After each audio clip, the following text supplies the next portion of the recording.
এই হচ্ছে AGT live 24/7। This is AGT Live 24/7.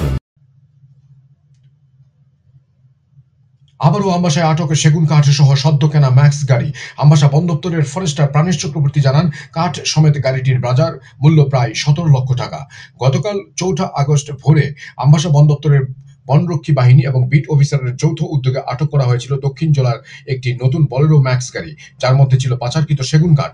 তার 24 ঘন্টার মধ্যে পুনরায় আমবাসা বন দপ্তরের ফরেস্টার প্রাণেশ চক্রবর্তী এবং বনরক্ষী বাহিনীর ইনচার্জ যোধাম কুমার নেতৃত্বে বন দপ্তরের রক্ষী বাহিনী আমবাসা বন দপ্তর লাগোয়া হঠাৎ কলোনি এলাকা থেকে একটি নম্বরবিহীন বলেরো ম্যাক্স, যা সদ্য কেনা, সেটিকে আটক করে, যে গাড়িতে ছিল অবৈধ এবং পাচারকৃত সেগুন কাঠ।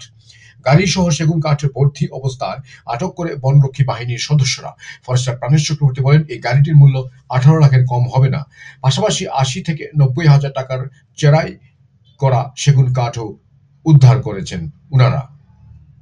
Bureau report, AGT live 24/7।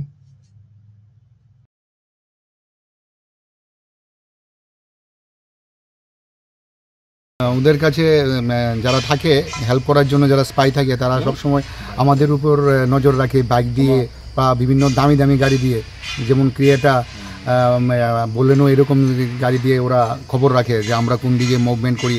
এই বিষয়গুলি ওরা নগদর্পণে খবর রাখার চেষ্টা করে এবং খবর রাখেও। তার মধ্য দিয়েও আমরা সাফল্য অর্জন করার চেষ্টা করি এবং সাফল্য আমরা পেয়েও থাকি। আগামী দিনেও আমরা এরকম অভিযানে নামবো এবং আমরা আশা করি আগামী দিনে আমরা গোপন খবর আসে যে 9 মাইল এরিয়া থেকে একটা বোলেরো ম্যাক্স মাল নিয়ে আমবাসার দিকে আসছে। তখন আমরা কিছু সংখ্যক স্টাফ নিয়ে আমরা 2 মাইল এরিয়াতে একটা জায়গাতে আমরা একটু ওদের জন্য অ্যাম্বুস পাতি, ওইখানে বসি। আমরা বসার দেড় ঘন্টা পরে আমাদের কাছে ইনফরমেশন আসছে যে গাড়ি আসছে। ওইভাবেই আমরা ওদেরকে আপনার ডুলোবাড়ি কুশের বাগান এরিয়াতে আমরা ওদেরকে আটকে দিই। কোনো চালক বা কেউ ধরা পড়ে না, চালক আমরা চেষ্টা করেছিলাম কিন্তু ওরা পালাতে সক্ষম হয়েছে।